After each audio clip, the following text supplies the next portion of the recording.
This is Josh Widdicombe on XFM. Good morning, producer Neil. Good morning, Josh. Just move your mic into position there. Sorry. Seamless. Do you want to move it again? It's a nice sound. Let's embrace it. We turn the mic down. Ever the professional. Good morning. This is our first show since the election. Yes. So we can finally talk politics like we haven't been able to for the last... Vote UKIP. Finally I can say it. Someone has to. Someone has to. It is now, obviously, it's good, though, because we're no longer going to be competing with the BBC soon, are we? So that's a bonus. We're going to have a much bigger audience share after they've gone under. Good morning. I haven't got your present, but good news. I did get... Do you remember when I went to America? Oh, yeah. I did buy you a present. I've still got it at home. And each week I think, maybe I should just bring this up now. But if you're going to go to the lengths of buying the new Ting Tings album from Rough Trade in Williamsburg for someone, you do at least... I've got it. It's on my desk. Is it on vinyl? No, I'm not minding money. You what? Don't want it. Well, you're not going to get it because I forget it every week. Starting to frustrate me. What's my gift? Oh, they're very good. Would have been the next follow-up. Oh, that would have been really good. Oh, if only I brought it in. How have you been? Yeah, I've not been too bad. I've got a new fence. Happy to report. Oh, yeah? Yeah. Really? Don't want to blow your mind, but after the show... Is that because of the tax breaks for the middle classes? No, it's because I couldn't stand seeing my neighbour's garden anymore. Really? And also, I thought I'd lost my daughter in there rather than my own garden. Right. So how much is a fence? More than I bargained Do you buy it by for. the yard? You buy it by the panel. Buy it by the panel? Oh, right. Because I bought some curtains. Right. You buy them by the foot or whatever. Yeah. And you do think, do we need to cover the whole window?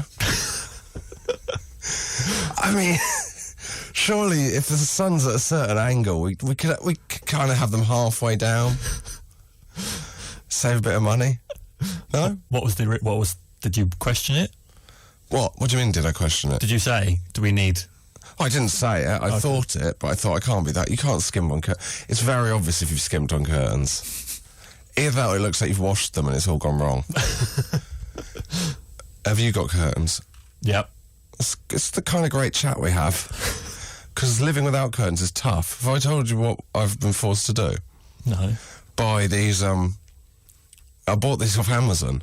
I think they're for children's bedrooms. Blackout blinds. Yeah, but they've got pictures of the sun and moons on them, the moons and stars on them. And you have to suction them to the window every night. So I've got these large piece of kind of black plastic with pictures of the moon and stars on them suctioned to my windows. Yeah. Nice. It's really cool. When you've got the curtains, can I have those? Yeah, they're really difficult to get off the window. It's really tough to de-suction. I don't know how babies meant to do it. Josh Widdicombe. Podcast XFM. This is Josh Widdicombe. Different. Do you know Alan Angles McManus? Snooker player. Yeah. Yep. What a nickname. No wonder they wrote a song about him. They should have written that about Alan Angles McManus. Who's your favourite? What's your favourite nickname of a snooker player? Stephen Hendry. What's that? Just his name. Is that his nickname? I don't know. I don't know snooker My players. name's Stephen, but my nickname's Stephen Hendry. Ding Zhui, but I can't... let's not go into it. No. But it is funny. Dear Josh, this is unfinished business. We are looking for basically anything really, isn't it? That's what it's turned into. The remit. It used to be more precise, but then we thought, we really want a lax ship. Dear Josh, I'm currently listening to episode 106 of your podcast. Where does the time go? I mean, 106, that's 106 hours we're never going to get back. Well, no, because it's 3 hours. Oh, my God. We're all going to die. Do you want to get on with it rather than having a crisis? I'm currently listening to episode 106 of your podcast, in which you just, open brackets, I think, close brackets, made a public apology to the family of Henry Francis Lycett, the real writer of Abide With Me, after claiming in episode 105 that some random relative of yours was the writer. As a member of the real family of Henry Francis Lycett, I would like to accept your apology with gratitude and forgive you. Molly from Stoke. I think that's undermined when it's Molly from Stoke. Because you expect it's going to be like a kind of official. Maybe she's got a double-barrel Molly surname. Molly from Stoke sounds like the kind of person that phones up live and quick kicking with a question for 5-star, and then swears down the phone. Full credit to her if she's done that. I haven't got an issue with Molly or Stoke. It's just you want it to be, Charles Babbage or something. But I don't know if Charles Babbage, if that is someone, it would be part of our listenership. Let's hope so. Is he a part of it? Does he like the XFM remit? I think he would. Hi, Josh and producer Neil. On the past 2 podcasts, you've been discussing the TV show You Bet. You bet we have. Come on. No? This reminded me of one episode. A young boy claimed he was able to recognise any top-flight footballer by just a picture of their knees. To make sure my mind wasn't playing tricks on me, I googled it to double-check the details. Worryingly, after 2 days of looking, I discovered nothing even vaguely similar to this. It is such a vivid memory for me that I'm starting to worry that it wasn't an episode of You Bet. Hoping you and your fellow listeners can save me. Does anyone remember this? Rich. I mean, I don't know if the internet has... Presumably all the You Bets aren't on YouTube. No, but you think someone might have You archived... Someone might have archived the Wikipedia. But it wouldn't say each thing, would it? If someone... Well... I mean, if it does, what a resource. It does sound correct. Because I'm sure we've discussed before, my favourite was someone who could identify, I think it was Queen songs. Yeah. By a candle in front of a speaker. And that's similar to the knees. I mean, it seems unlikely, actually, thinking about it. Any Premier League footballer. It does, but I think... It would almost be impossible. They put top flight because it might have been Division 1 in those days. But it seems almost impossible that you'd be able to do that. Well, I think we've just discovered another quiz for BuzzFeed to do. Are these Barry Venison's knees? Yeah. Please write in, because Rich is going through hell. He spent 2 days Googling it, when clearly within 60 minutes you'd have accessed all Google references to You Bet. I'd like to see that Google history. How many different phrases he tried in an attempt to access it. You bet footballers' knees. You bet. You bet knees. Knees, you bet. Let's see if it works in a different order. Ask Jeeves. Ask knees. Dear Josh, producer Neil and intern Charles, welcome back. It's very nice of them. A couple of weeks back, you mentioned 2 details that need clarifying. Firstly, you mentioned Christopher Columbus was a famous Spaniard. He was from an area that is now part of Italy. He explored under the authority of the Spanish crown. But he doesn't specify where he... Is it... What was it then, if it wasn't now... If it's now part of Italy? Was he from, San Marino or something? It was somewhere like that. Yeah, I stand corrected for it. Secondly, Josh, you made a comment about the names Freya being more modern than Kathleen. Dates of names is not easy, but Freya being a Norse goddess name dates back yada yada yada. So arguably, however, Freya's now more common than Kathleen currently. That does not make it more modern. I think they're willfully misinterpreting the point. Josh Widdicombe. XFM. Right, now, on the Josh Widdicombe Show, what we want to talk to you about today. Number 1, when have you forgotten someone's name? There we go. Number 2, I know. I went to see the Super Furry Animals with Ellis James of this parish. The most Welsh event I've ever been to. Bumped into Rod Gilbert when I got there. Friend Ben Partridge is from Wales. Mark Watson was there. He used to pretend to be Welsh. You've got a lot of Welshness there. Super Furry Animals, they're all Welsh. That might be the uniting factor. I hadn't thought of it like that before. But, one of the best gigs I've ever been to.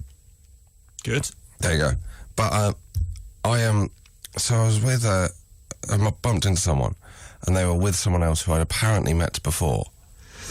But I had no remembrance of their name. You think that's fine? I can get through the conversation without needing to remember their name. And then she went to queue up at the bar, and it was a lot deeper than I thought. And she was 2 ahead of me, and they were about to start, but I couldn't get her attention because I had no knowledge of her name, and she was too far clear. I couldn't. What could you shout in that situation? You? Excuse me? Couldn't reach and tap? I could get... No, she was too far clear for my arms. I could have Crocodile Dundee'd it. But that would still be a problem. I imagine at the end of Crocodile Dundee, he still uses her name. Yeah. By the Crocodile Dundee thing, I mean the thing where they pass the message down a line of people, not getting out a huge knife. Although that would have worked as well. Although they tapped me down on the way in, as they do, so that was... They'd taken away my huge knife. Do you think Crocodile Dundee wouldn't have been able to go to music gigs? Most definitely, yeah. Yeah, also you had to take his hat off as well, wouldn't he? Because that would have been distracting. So, when have you forgotten someone's name, and when's it, and what kind of troubles it got you into? I think there's various ways this can come about, because it's that thing of it. When is it too long? Colleagues. Also, I've had it where someone's got my name wrong, but I'll go along with it out of politeness. During the week at XFM, the security guard right on the front, 2.5 years, I'm called Nigel.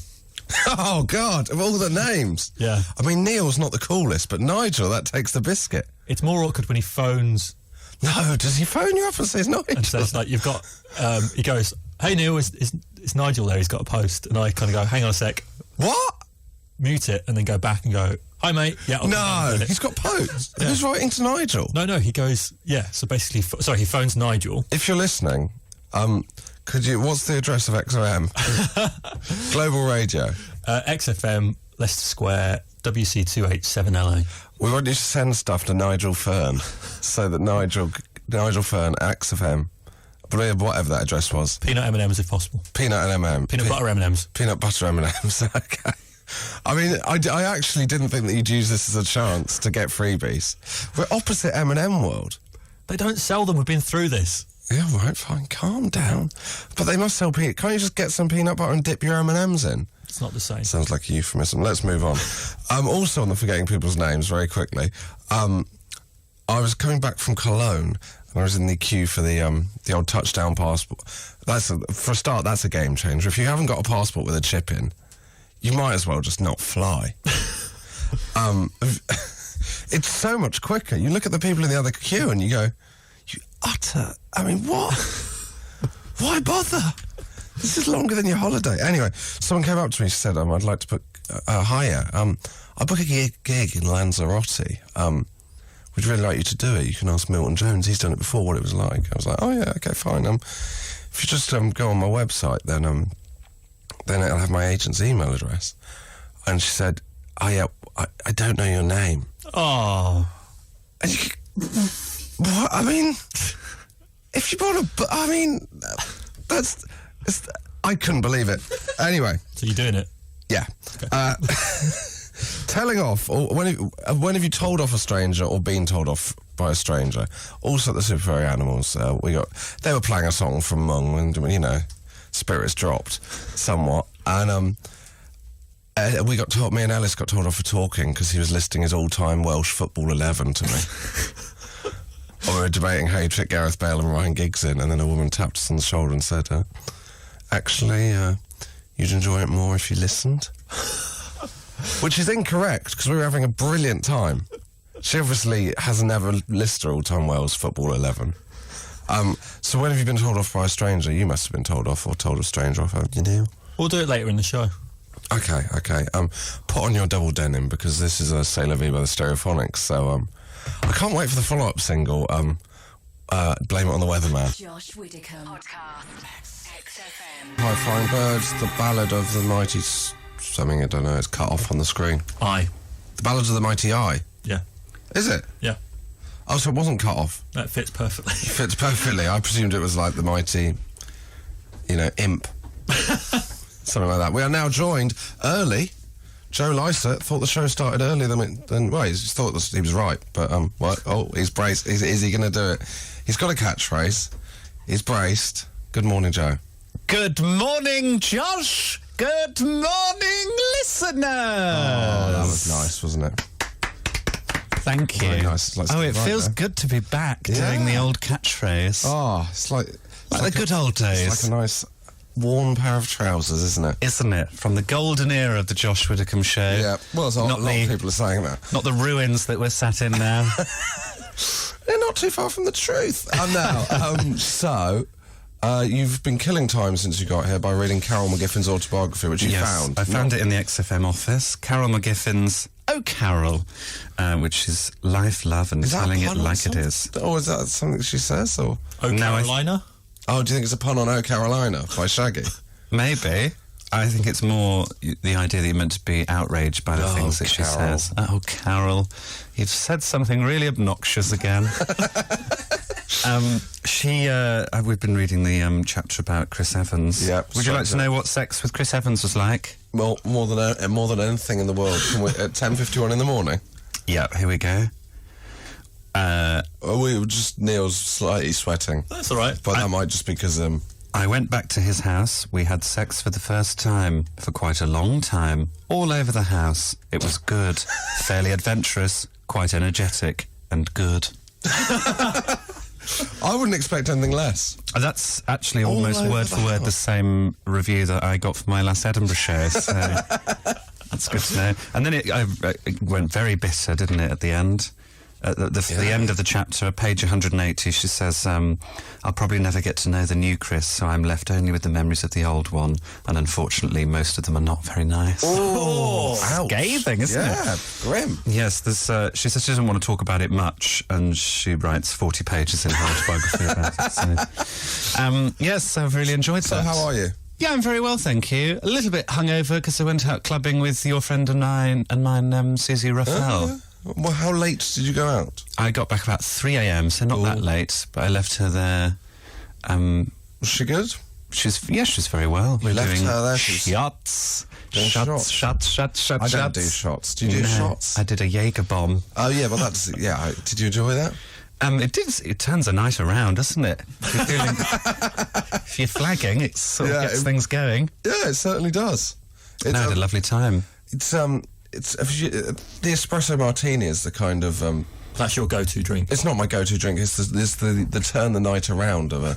I was out with someone last night who's now bought some Kahlua so they can make their own espresso martinis at home, which is a dangerous game to get into. Oh, the other one is the coffee tequila. Is that the one that they use in espresso martini? No, it can't be. No. It's so good.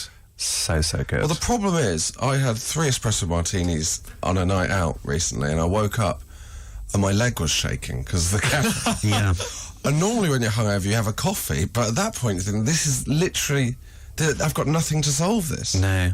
Cup of tea? They don't have a cup of tea martini, do they? Maybe we should invent that. It's the new... Yeah, should we try it? We can send drink. Charles out. An Earl Grey martini. An Earl Grey martini for Ivo Graham in the final hour. We will be... Well, we won't do that. We will play We might. We'll Live and Let Die by Guns N' Roses. Josh Widdicombe. Podcast XFM. All the small things. Blink 182 on XFM. Not a fan because I haven't seen the first 181 blinks. Oh, yeah. Come on. It's 11:09 on Sunday morning. How's that not a good bit of business? All cylinders this morning. Josh Widdicombe. Good morning, Joe Lycett. Good morning. This is the time you were meant to arrive before the mix-up. Well, let's get straight into it. Someone's tweeted in to say there is an Earl Grey martini. Oh, of course. Well, of course there is, isn't there? So I've Googled it. We were talking about whether there is such a thing.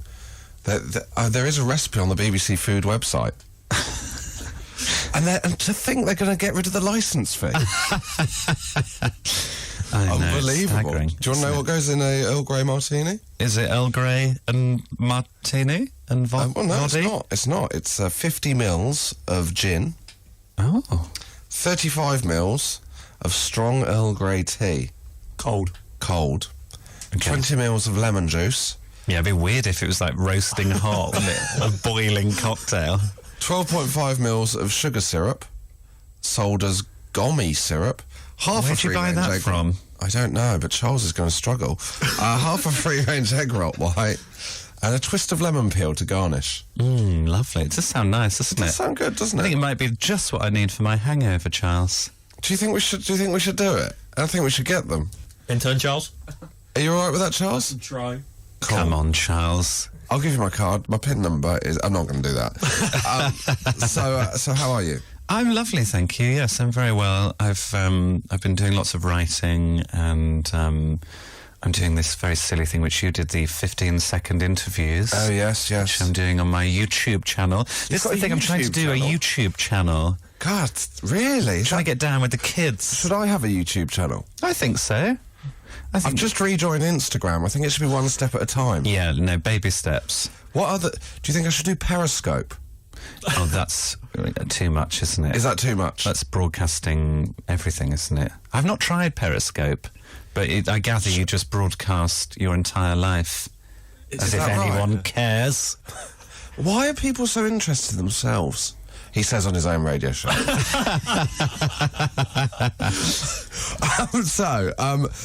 you ever... today we are talking, have you ever been told off by a stranger or told a stranger off? Right. Right, I think I'm being told off here, but I don't know. And it makes me very sad to admit this. But I've been blocked on Twitter by Fern Britton. Oh, no! Oh, wow. You've been blocked? Blocked, not even an unfollow, a full block. Was she ever following you? Yes, and so she came to a show which we did together at the Palace Theatre for Centrepoint about 18 months ago, and sent me a really lovely... I think it was a DM, and her daughter messaged me. It was all very nice. And then at some point between now and then, I've been blocked. You've been blocked? So I can't even follow, I can't even read her tweets. No knowledge why? No knowledge why, but I think it's punishing me for some sort of lazy joke that I've done on Twitter at some point. But I've not slagged off Schofield or anyone on my Twitter. I did have a little pop at Amanda Holden, but it was only a little silly joke. But I don't think she'd mind. You've never mentioned Fern Britton at all? Don't think so. How did you find out you'd been blocked? That must have been a heartbreak. It was the worst day of my life, because she's gone mother nuclear. Of the nation, you know. There's a hide facility.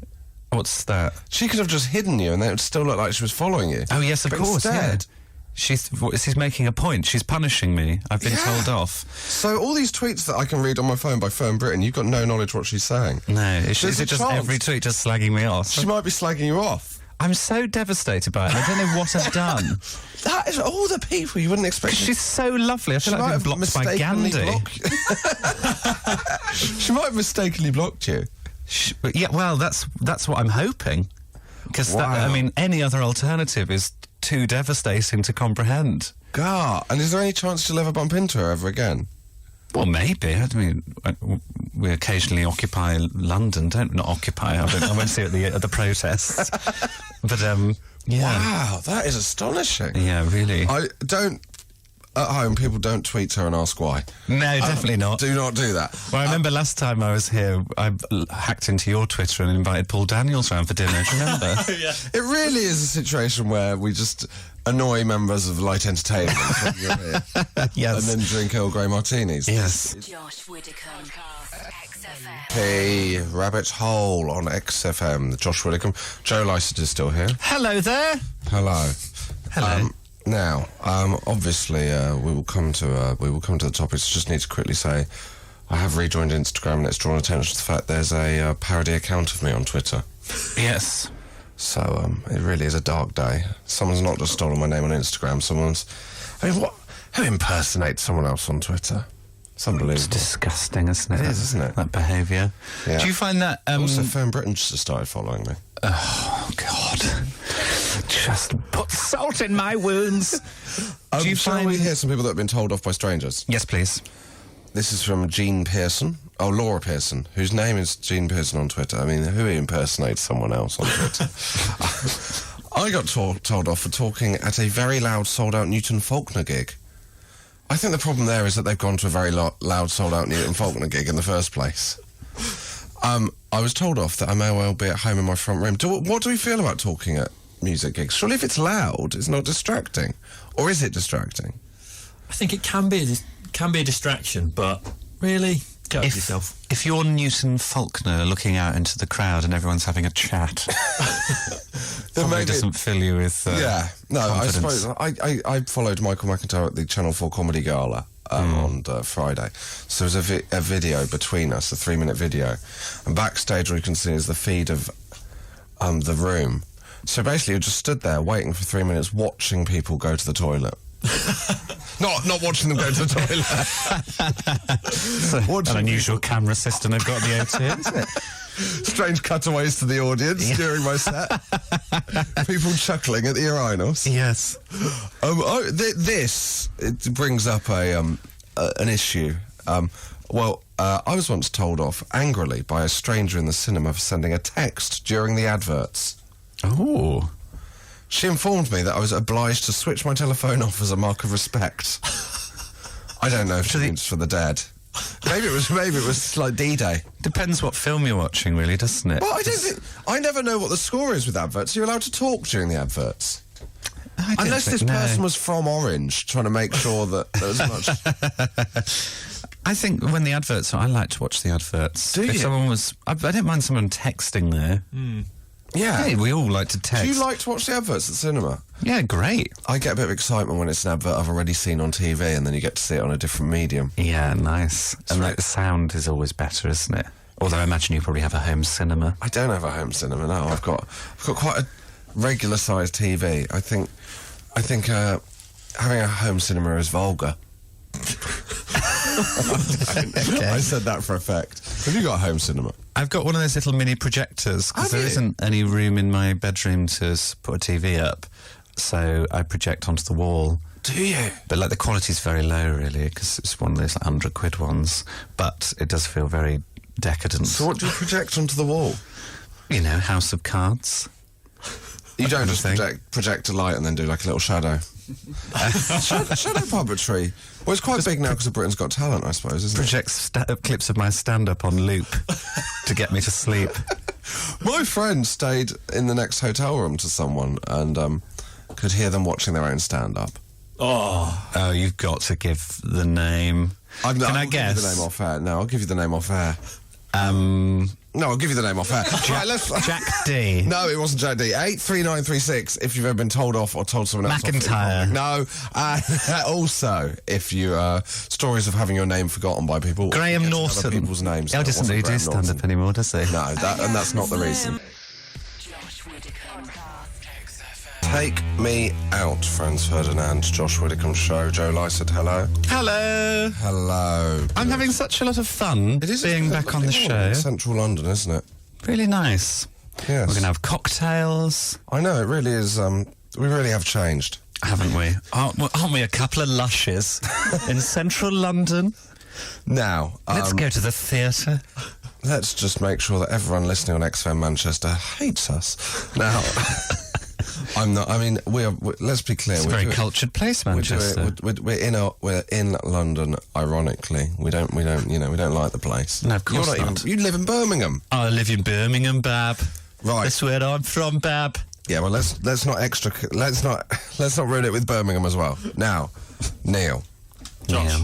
Yeah. Normally you have a game here, but no. I had thought of a game. Had you? Yeah. Quickly tell me what it would have been. It's called Josh Widdicombe. That doesn't even work. It does. How does it work? Because it's like Widdicombe but tomb. So instead of It works better written down, I imagine. Yeah, it did. Yeah.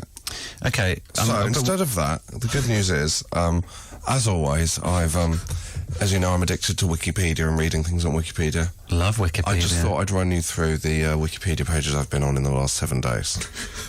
Have we got a musical bed for this, Neil? We can. There we go. Okay, here we go. How do you find what you've been on? You just go through your history. Just went through my history. Okay. Magic's Secrets Revealed. Do you remember that TV show? Then I linked to list of episodes of Magic's Secrets Revealed, which had all the magic tricks on it. Graffiti. Okay. Interesting. Banksy. Yep. Oh. Hundreds and thousands. Paula Abdul. Were they linked? No, they weren't linked. They didn't link through. Hundreds of thousands are most obviously known for appearing in Paula Abdul's video. The licence fee. Cologne. The 2008 FA Cup. List of Plymouth Argyle players. It's been quite a week. I found my ones. Oh yeah, have you? The last thing I looked at on Wikipedia was Joe Lycett. Oh, that is crippling. And then Kimberly Wyatt. Who's Kimberly Wyatt? She was a pussycat doll. Oh yeah. And do you she's remember why very you good on went Instagram. Kendall Jenner. Yeah. Claudia Winkleman. Well, what were you reading about Claudia Winkleman? Just checking out her sort of life, you know. What else? Neil, so your question is, which of these topics would you like to hear about, Neil? Hundreds and thousands. Okay. Well, there wasn't actually that much information on hundreds and thousands. It drew a big attention to that sweet that's the chocolate flying saucer with the hundreds and thousands on. Yep. And no one knows where the 100,000 came from or who invented it. There you go. Any more? The FA Cup. How long's this bit of music? This can go on forever. 2 minutes and 10 15 seconds, then we'll start Royal Blood. So, yeah, quickly. What, you're going from the music from Vision On into Royal Blood? That's going to be quite a gear change. I can't wait to hear this. Well, you need to introduce it. Well, I think it's going to introduce itself. How's this segue going to go? Josh Widdicombe. XFM. Got something to tell you. I was also told, this is from Amy V on the Josh Widdicombe Show, following up the person that was told off at the Newton Faulkner gig. I was also told off at Newton Faulkner gig for chatting. Wow, they've got really pedantic people at Newton Faulkner gigs. Sounds like a real laugh, doesn't it? I mean, do you think he's got people in the crowd trying to he employs 10 people to go around stopping the chatter? What sort of music does he play? It's quite acousticy, isn't Yeah. it? So Like maybe that's the New thing. folk or something like that. Yeah, people really want to hear the nuances. New folk Faulkner. I mean, if you've been told off, I didn't think this would ever become a texting, but if you have been told off a Newton Faulkner gig for chatting, Do let us know. 83936 or tweet us at XFM. Josh Widdicombe. Podcast. XFM. Now, Joe Lycett. Hello there. Hello. We originally started on the forgetting names thing by the woman who'd come up to me at the airport to ask, well, she didn't know my name, but wanted to book me for a gig. This was on the way back from Cologne. Have you been to Cologne? No, I've not. Is it nice? I went on a strange trip to Cologne this week. Well, not strange, just an unlikely trip to Cologne. I did a TV show called Taskmaster with Greg Davis hosting, Alex Horn co-hosting, and then the contestants were me, Ramesh Ranganathan, Roisin Connaughton, Frank Skinner, and Tim Key. And afterwards, Tim Key, as a treat, organised us a trip to Cologne. Oh, lovely. As a 7. Yeah, very nice. And it was like, this would be nice, 7 of us going to Cologne. Through last week, it was last Wednesday, through last week, the dropouts began. Yeah. So me, Frank Skinner and Tim Key went to Cologne. We were joined the following morning. We went Wednesday afternoon. We were coming back Thursday lunchtime. Alex Horn, when he originally thought he was the only one that couldn't come because he had a Soho theatre show, thought he should join us. So he booked in. I had to book a hotel at Stansted. He had to get the train to Stansted after his show at 11 p.m. Sleep in a hotel for 5 hours. Then get the early plane. He had 2 hours in Cologne. When he got there was just the 3 of us there to greet him. We went round a cathedral, and then we came home. 350 quid it cost him. Wow. We also had the world's most disappointing pizzas. At one point, we had a pizza. They had 4 different pizzas. One of them, the topping was apple and cinnamon. Oh, so like a sweet pizza. Yeah, I've actually started. I shouldn't have brought this up because Charles is beginning to sweat at what he's also going to have to buy in Tesco. We won't do that. It was. Have you been? They do Nutella pizzas in certain establishments. Do they? Ooh. Is that good? What do you think? Bread and Nutella? Yes, please. Do they have cheese on it? No, of course not. Well, that's Nutella on toast. No, it's Nutella on a pizza base. Is it a sourdough pizza base? Probably sourdough. Yeah, It's one of these artisan places. Of course it is. The worst thing about Cologne, we went for dinner in a place they sell their beers in 200ml glasses. That's like a little shot, isn't it? Yeah, so I was thinking, I'm drinking so much here, I must be really drunk. And I just had 2 pints over 3 hours. Because you're constantly going, another beer, please. And then there was mice running around the pub as well. Wow. Rustic. You'd Rustic. think Cologne would sort of suggest to me that it'd be a beautiful, fragrant place, but mice running around probably. Yeah, it was a very exciting experience that climaxed with us walking over a bridge. This is quite a cool thing. They've got a bridge, and if you're in a couple, you put a padlock on the bridge and write your names on it to show that you're kind of locked into a relationship that you can't get out of. Yeah, it's actually quite a negative metaphor. Yeah. Would you do that with your wife, Alex, Neil? Probably not, no. No. No, because it's a negative metaphor. You'd lock her to the bridge, right, mate? Someone had put a bicycle lock. I don't know what they were trying to imply about the whole situation. And one was a pair of handcuffs. Ooh, hello. kinky. So it was a lovely little trip. If you have put your padlock on a bridge or a pair of handcuffs or any other lockable item. A padlock sort of just suggests a lack of trust, doesn't it? And insecure. And Well, judging by that bridge, there's a lot of insecurity in Germany. yeah. And we're not going to go into historical metaphors there. No. So, Josh Widdicombe. XFM. Smith, this charming man, the Josh Widdicombe Show with producer Neil. Morning. Joe Lycett. Well, it's now you're good dancing, afternoon, yeah. isn't it? It Good is. afternoon. Sorry, Joe was counting down for the end of the Smith and I got distracted. Oh, okay. And Ivo Graham is here. Hello. Good afternoon, Josh. Good afternoon, Joe. Good afternoon, Neil. Good afternoon, listeners. And you're wearing a Lycett tiny tribute pair there. of shorts. Lovely tight shorts. Quite a wordy catchphrase, that one, isn't it? Well, I always listen to you It's on the the first show, week it's Joe. worked as well. I thought, Joe, you're never acknowledging Neil in the catchphrase. Was that ever a conscious decision? Yes.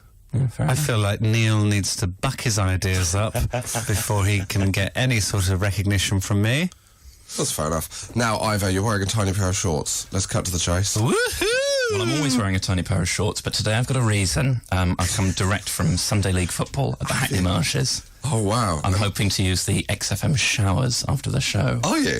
Is that a possibility? Oh, I know where they are, yeah. Lovely stuff. Yeah. Now, Wait.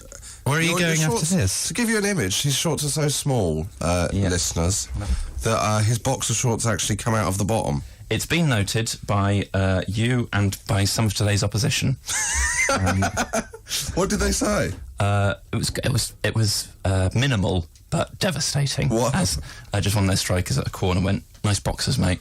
Oh! And Did it lead to a goal? yeah, I mean, Did it? He wasn't laughing so hard when I completely failed to mark him and he headed it in. So there you go. Because you were adjusting your boxer shorts. I was trying to put. It's a very tricky art because you're trying to pull the shorts down and the boxers up, but without wedging yourself. It's a tricky old.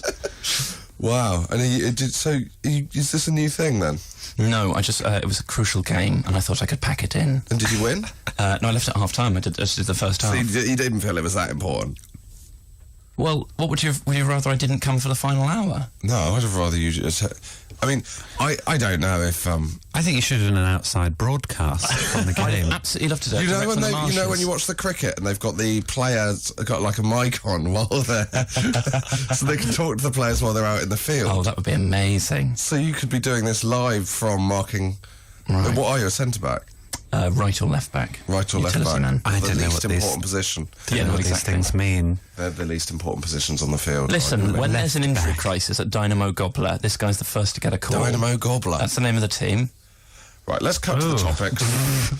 When have you forgotten someone's name or someone's forgotten your name? What? When have I forgotten When have you someone's forgotten the name? topic? No, names, wrong names. I'll tell you a story about going for dinner at a girl's house when I was 17. Yes, and it was to my mind a romantic prospect. Did you have shorts on? No, I didn't have shorts on show. I had lovely long trousers and a freshly ironed shirt. Thank you, Mum. And she'd prepped me. Dad gave me some of his cologne. I was ready to go. Your dad had prepped you with 11 years in public school. Firstly, only done 10 by that point, so you've made a fool of yourself. And secondly, chivalry is one of the most important lessons in the public school agenda. Did along with you- Latin and loneliness. Did you have a bike lock with you as well, just in case it got serious?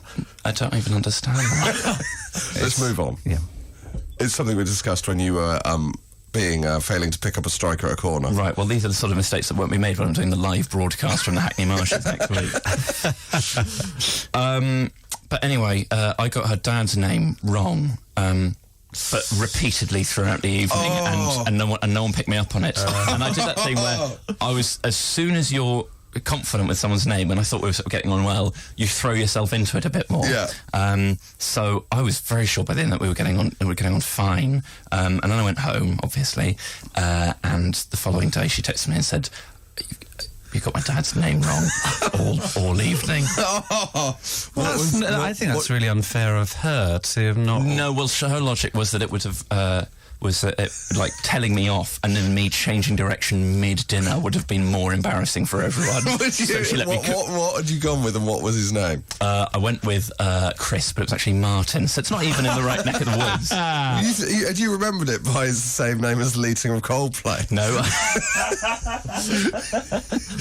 God, you've made me feel like that's a sort of an untrue story now by your quick ability to summon up. I haven't just looked at the XFM wall, seen a picture of Chris Martin and go, "That'll do." I've just remembered his actual name was Jamie, but I went with T. Hang on, I've got one. His actual name was Catfish, and I went with Bottleman. He didn't have a clue what was going on. They hadn't even formed by then. His actual name was Seven, but I called him S Club. No, I called him Shed. Anyway, I just remembered I did a radio show about a year or so ago, and I got the name of the presenter wrong. No! I was a guest on Paul Frank's radio show on BBC WM, and I kept calling him Frank. Well, the classic one in stand-up is as a compare when you forget the act that's going to come on. Oh, yes. I had a gig with someone, and I hadn't remembered. I said to him, we chatted for about an hour in the dressing room beforehand, just the two of us, and then someone has to do that offstage announcement to announce him on. I said, "Do you want me to do the offstage announcement?" Oh no! And he said, "Yeah." And then I realised that I didn't know his name. The offstage as well. There's no hiding from it. The key, if you're on stage as the compare, the one thing you can hope for is you can whip them up into such a frenzy and get them making so much applause that by the time you sort of mumble a non-name into the microphone, it's inaudible anyway. But offstage in a silent, dark room, you've got to have the name. So I said, "Actually, are you all right to do it yourself? Because I get very nervous doing the offstage announcement." Oh, that's very nice. Very clever. Josh Widdicombe. Podcast. XFM. It go. I don't think Let was caught on the thing. Let it go. Distracted by Joe again. Counting it down. It's fine now. It's fine. The Josh Widdicombe Show with distracted producer Neil. Good afternoon. Good afternoon. Joe Lycett. Good afternoon, Josh. Good afternoon, Neil. Yes, here we Good go. afternoon, Vovo. Good afternoon, Ivo Graham. I thought we were all going to listeners. get adjectives after focused producer Neil. Oh no. Have you ever? We're discussing. Have you ever been told off for talking at a Newton Faulkner gig? No, I've never been. Actually, I have seen Newton Faulkner at a festival, and Did you talk? I chatted away. But it was in Switzerland, so if I was being told off, then I wouldn't have known. Genuinely. I bet Switzerland is the kind of place where you get the ideal atmosphere for a Newton Faulkner gig. Kind of quiet, kind of respectful. Well, it's a sort of... I feel bad for talking about people who've been told. We've had two people who've been told off for talking at a Newton Faulkner gig text in. Oh no, sorry to those And guys. I feel sorry for Newton, because he's a nice guy, because Jason in London says, whilst I haven't been told off for talking at a Newton Faulkner concert, he did once hold a door open for me in Canary Wharf, even though he was carrying copious Waitrose bags. Goodness me. Jason adds, what a gentleman. I I might think start what a martyr. adding in Newton Faulkner to all Twitter conversations that I have, just so that he's got that background noise going on his Twitter feed. Will you at him in, or will you just by name? No, I'll ask him in, so goodness. like on conversations that aren't relevant to him. I would feel deeply shamed if someone was doing that to me. But they're not. You must have been told off by a stranger, haven't you? I'll tell people off in concerts rather than be. Will you? Well, not tell off, but it's hard. It's when it's a friend. I went to see the National at the O2 with a friend, and he kept trying to chat to me, and they were very interesting conversations. But What were they? just like about He was going all the guns out to try and, make me not listen to their amazing melancholic indie rock, football, comedy, girls at one point. Ooh. Exactly. Just like this show, really. But I kept having to sort of cut the converation short in quite an abrupt way. It's exactly like this radio show, isn't it? End of conversation. Let's listen to some music. I got told off in Waitrose for chucking broccoli around with my brother at one point a few years ago. Why were you chucking it around? Because Mum had been shopping for quite a long time and we started to get bored. And it's an excellent projectile. But we're being very safe. Neither of us had dropped it and it hit anyone. But an elderly woman told us off and then reported us to the cashier, who, to be fair, took our side. She said, you should have them kicked out. And the cashier went, I can't have them kicked out for that. Josh Widdicombe. Praise you, Fatboy Slim on XFM. Joe Lycett counts it down. I love this because I've got a little clock on this screen. It tells me how many seconds till the end of the track, and I feel very powerful when... Yeah, imagine how Neil's felt 2.5 years of that. Yeah. The power has gone to his head. Also, you can see that whenever you listen to music on your iPhone. Does that blow your mind daily? Right, so... That wasn't meant to be a diss, Joe. It was delivered very aggressively, Ivo. I think I'm getting nervous already because of the upcoming feature. No, it's fine. It's a double hypothetical scenario this week. Right. The first one, this isn't a hypothetical one, Ivo, but I just thought I'd break this to you. If you had to interview Blur for an NME cover feature... Oh, I don't... What's it...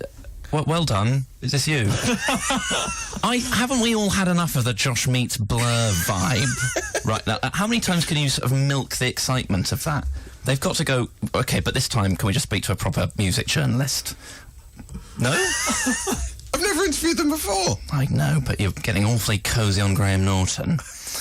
No, I'm obviously very jealous. And when my time... It isn't shining through. When my time comes, I will interview Hardfi. And it'll be an absolute treat. What will your questions be? I'll be... where did it all go wrong? And have you managed to work out how to use a cash machine yet? Anyway. But no, congratulations. And I'd really enjoy that. When are you interviewing them? Next Friday, I think. Okay. Exciting, isn't it? For the cover feature? Yeah. Look, they're quite a big band. I think, I think that sold more on them than me. Will you be in the picture? I don't think so. I doubt it. Do you think this is the nail in the coffin for the NME's Princess, or the shot in the arm it needs? Right. It's the shot in the arm that print media in general needs. Steven Gerrard's last game for Liverpool. Yes. Okay. Steven Gerrard's what, sorry? It was Steven Gerrard's last game at home in Anfield for Liverpool. At his home? In many ways, it is his home. Okay. So we've done what would happen if you had to replace the Smiths at Glastonbury. Right. Oh no. If they dropped Steven Gerrard and picked you instead, I think this is unworkable from the start. How would it have played out? Imagine the anger. There's no. So let's put this in context. Have I got any, am I literally me? Yeah. So they've announced that they're going to give a start on Gerrard's last day to a player who's previously not even been on the club's books. Yeah. I don't know even legally how that works. I think they get a points deduction. But that's not the point. And would it... How much are they sort of rubbing in that it's me on instead of Gerrard? And they bring on the other 10 players and they say, and finally, it's a big day for this guy. This is a momentous day in the history of Liverpool Football Club because making his... We were going, final appearance, Steven Gerrard, debut appearance for the club. It's unsigned Swindon Town fan and nearly professional comedian Ivo Graham in the centre of midfield. They also, as you come on, they announce... your educational achievements. Oh, well, I mean, OK, so that'll claw back some favour. They've got to respect 4As. But I... How do you think it would have played out? Do you think there'd been a riot? No. What would you have done? I think there would have been... firstly, I would have attempted to sing You'll Never Walk Alone, but I don't know the words, so that probably, again, wouldn't have gone down hugely well. I would have... Would you? So you'd have attempted, obviously, to come on. Where would Gerrard be at this point as well? He's on the subs bench. He's on the subside, absolutely seething, I imagine. Do you think you'd have made any impression on the match? Well, I think that's always something you wonder about, like, how long could I last in a football match without being found out? But I think the distraction of a lot of booing, I'd imagine, and anger. I mean, realistically, if we're being honest, Steven Gerrard didn't make a huge difference to Liverpool's performance yesterday. In fact, he's a man getting on. But nonetheless, I think as an icon, he's got more status than I have. So once it gets to full time, might not even subbed off. I get the full 90, despite my appalling Gerrard's fitness. sent to warm up, but they never bring him on. I sort of wander over and sort of pat him on the back. No, I don't know if you know this. Afterwards, you had to do a speech. Yeah, I mean, I'm not... How would you have... So on the pitch, what would you have said? Would you have brought attention to Gerrard, or would you have... No, I wouldn't. I'd have snubbed him. I'd have just talked constantly about how this was a new era, and I was looking forward to getting my feet under the table in the heart of the Liverpool midfield. And then what about when you had to do the lap of honour with his 3 daughters? No, I wouldn't have done that, obviously. I think that would be quite... that's the one bit of this I find actually quite inappropriate. I found that inappropriate anyway. I think this thing of footballers bringing their children onto the pitch needs to stop. Is that what's happening now? Yeah, so he did a lap of honour with his 3 daughters, and you're like, they haven't played 17 years for Liverpool. Why are they lapping up the applause? No. Is it like a sign of honour that sort of, if you bring on 20 children, then you're doing well as a off-pitch footballer? It's the new mothers. Ferrari. Yes. Is to have just a daughter. What a status symbol, the amount of kids you can bring on at the end of your playing career. Yeah. His son, Lord Es Gerrard. So do you think you'd have survived physically? I think I would. Would you now be in hiding? I would need police protection after the match. Would you be in short social shorts? media? Or would you get Would you long have your shorts? boxers coming out the bottom of the shorts? No, I'd probably have gone commando for the occasion. Do they go commando, footballers? No, they were like a kind of jock strap, yeah. Thank you for that information. When you went to Glastonbury, you were in shorts, commando shorts, weren't you? I was commando. Maybe overreacting at the rumours of a wet Glastonbury. Why were you in swimming shorts with no boxers at Glastonbury? You can't wear swimming shorts with boxers. Can you? No, you shouldn't be wearing swimming shorts when you're watching it. No, but having already made that one mistake, I was going to commit to it, at least. Here we go, is George Ezra. Did you hear the rain? Josh Widdicombe. Podcast XFM. Fighters on XFM, the Josh Widdicombe Show, coming to an end. But you do join us at what can only be described as the climax of the show.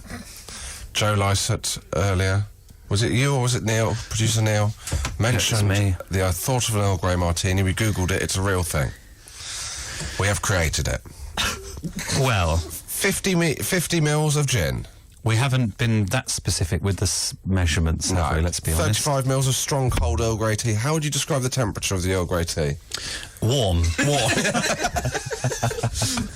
Not even lukewarm. No, like drinkable. Yeah. Like if that was my tea, I'd still drink that. Yeah. Lemon juice, sugar syrup, half a free-range egg white. And we don't have sugar syrup. No, so we've just put some sugar and water. Yeah. Have we not garnished a lemon peel? No, we didn't get any lemon peel. And now we don't have a sieve. The martini will suffer. So we've got a nap. If you'd like to hold the napkin over the cup, Ivo. What an honour. We're going to use the napkin to sieve it in. Can we do it over the tray so we don't dirty the studio? Oh, right. I think we've dirtied the studio with this feature, mate. Now, are you ready? I think it's going to take the tissue in with it, but that's part of the fun. You just hold it open like that so I can see that it's going in. I'll do this. I'll go. Right, are we ready? Neil, if you'd like to commentate. No, because I can't see them fast. Intern Charles is taking photos, so we will be tweeting. Okay, ready? I am a passenger in this process. So yeah, Ooh, careful. just pouring it into napkin over. Little bit of news, listener. The napkin is more water resistant than we'd anticipated. I really Poke a hole in it. Just poke a hole in it. But then you don't need to. You may as well not have the napkin there at all. Right. Well, we're not sieving it, despite half the egg white. Okay. If I was to describe how it looks like the morning after a night of Earl Grey martinis. Yeah, I'd say that is the colour of dehydration. Goodness me. Joe, would you like to start? And I've already played half a game of football. Ivo, here we go. I'll start us off on the EGM. Cheers. Cheers in a way. Oh, God. If you were to describe his facial features there, I'd say shock. Oh, yeah. Disappointed shock. Well, here's my problem. It's nothing to do with the martini. It hasn't really mixed together. So what my head was doing, I was going, oh, I like tea. I hate gin. It didn't really. I got the tea first, and it was fine. I'm afraid I really hate gin. So Did you get any of the egg white? Yeah, the egg white was just sort of hanging over the whole process. How lemony is it? Let's see. Yeah, same facial expression from Josh. Oh, it really is. There's no other. I can honestly confirm, listener, that there is literally no other facial expression you can make. It takes over you. Quite lemony. I think that's all right, you know. Oh, that's delicious. Lycett is absolutely nailed it. There we go. Joe can enjoy that. Do you have anything to plug as a thank you for coming in? Yeah, why not? Why not indeed? Me? Yeah. Okay, this week I am going to be... horrible.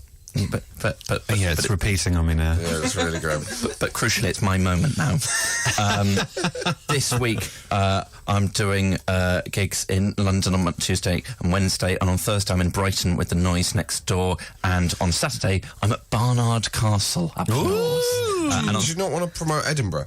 No, I'm going week by week now, I think. Okay, I'm looking out for those fans in Brighton and Barnard Castle. Okay. And on Sunday, I'll be at Wembley at the League One playoff final. Please think Swindon-based Are you thoughts. singing Abide With Me? No, I sing that most of the time, but I won't be singing it at Wembley. Neil? Keep listening to XFM just normal stuff. So predictable. Joe Lycett. I am going on tour and also the Edinburgh Festival with my new show, That's the Way, Joe Lycett. And tickets are on sale now. Pay money now for on that song my on our show. on my website, joelycettcomedy.co.uk, or you can enjoy me this evening on ITV1 on Celebrity Squares. Oh, lovely. The money was good. I am on tour. If you want to go and see it, joshwiddicombe.co.uk should have details. I'll be coming to a town near you, probably.